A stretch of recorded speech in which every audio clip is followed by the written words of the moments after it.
The other question is, you've lived in several countries. You've lived in Azerbaijan, in Iran, then you moved here. How do you identify yourself? Well, you see, here's the situation.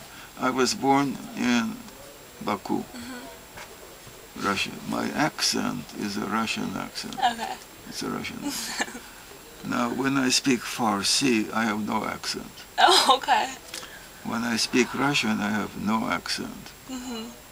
So, in Russian, I sound like a Russian. In Farsi, I sound like a Farsi. But it has become a little difficult for me now to use Farsi. Why? Because I don't use it. So you tend to Forget, yeah. I'll tell you what happens. If you told me something Farsi, no problems. But if you ask me, what is Farsi for this? Right. You're like... That's where the problem arises. It's in expressing myself, not in understanding. So I can read newspaper, I can read this, I can... Because من دیپلمه دانشکده فنی هستم. بله. من به شما خیلی افتخار میکنیم. So how about Azeri? Well, a little bit. Okay. A little bit. I was in Baku in November of 2008. Yes. But see, what happens is this. I returned to Iran a couple of times. The last one was in '76. Okay. What happens is this, that after being there for 3 or 4 days, it comes back. Yeah. In other words, it's stored somewhere, Of course, yeah.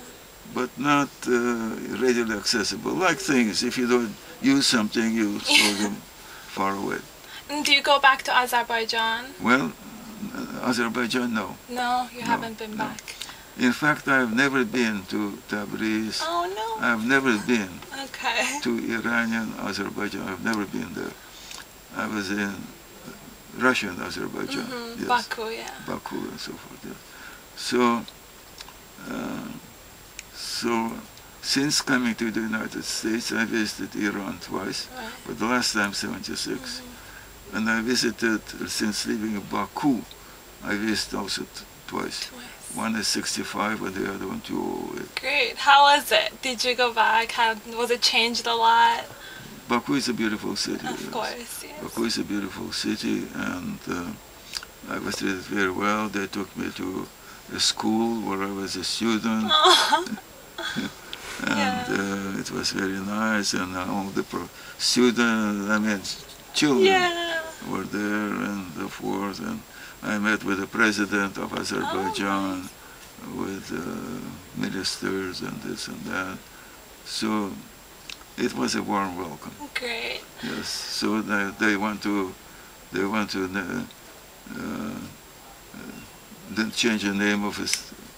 When I lived there, they want to call it Lotfi Zadeh Street. That'd be great. Yes. So are you planning to go back again to visit? You see, I had a heart attack in 2008. Oh, no. Okay. Yes, December 2008. Yeah. So in 2008, I covered 250,000 miles. Oh, wow. 1 year, 250,000 miles on United. Oh, wow. This year, very little, because Yes, your health. Yes, that's the most important thing. Moving on to the 5th question, how do you think your Azeri background, your Turkic background shaped who you are today? Well, it actually had an important influence. Okay. It had an important influence because, you see, for the first 3 grades, I went to school in Baku. It was Russian-speaking school. It was not, but that played an important role in further development. I was influenced because children are more influenced by the environment than adults are. Yes. So that's an age at which you are influenced. So I was influenced. I was influenced by the fact that at that time in particular, what was put on a pedestal was science. So money was not important and so forth, you know. So science, dedication, sacrificing yourself for the good of society, some of these attitudes. So that played an important role. And once then we moved to Iran, what played an important role there were two things. One is I was in an American school. Okay. At Bourse, at that time. So that also had a positive influence. Yes. And also, in Iran, also money was not as important. Money has become very important in the United States. Yes. Too important. Yeah.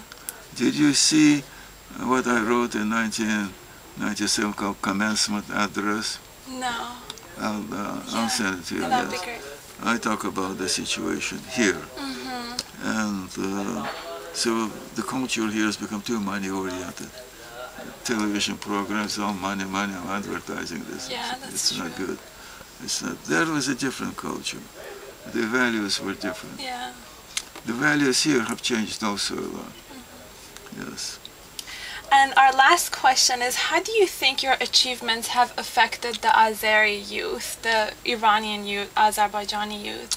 Well, it's very difficult for me to talk about it, of course. Yes. So people tell me, they send me email messages saying, yes, I was, I'm impressed by you have done this or that. So, but yet it's difficult for me, I know.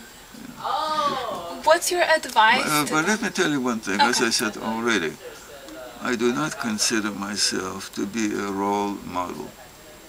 That is, the kind of a person that other people should emulate. Right. I don't some good, some bad, some this, some that. Yes. So what's your advice to the youth who are studying in universities like computer science in Tehran University or in Baku State University? What is your advice to them? Well, it's a difficult situation. It's a difficult situation because they get a degree, and particularly difficult to say Baku or Tehran, but there is an industry. You see here, you get a degree, you work for Silicon Valley, you work somewhere. But there you get a degree, what do you do? So that's why I came to the United States, because I got my degree, what I'm going to do? I'm going to be a businessman or, I don't know, or something, no science, no technology, nothing. That's why I came here. Because in Iran, I had a very good life. Yes. Very good life. In Iran, we had cook, we had maid, I had a servant of my own, and a very good life. So it's not because life there was not good, but because I wanted to, I was interested in doing something more than just play cards or, this sort of stuff. So it's difficult. It's not just Azerbaijan, not just Iran, Turkey, the same thing, Greece, the same thing. They produce PhDs. What are they going to do? So they have to move here. Come to the States. Yeah. Thank you. Yeah, it's a difficult situation. Now in Iran, it's a little bit different now, because they want to produce weapons, military, that requires people, to work on those things. In Azerbaijan, less so. They're trying to do something, but still, there isn't that much work for it. What do you think about the universities there? Are they doing, is their research improving or no?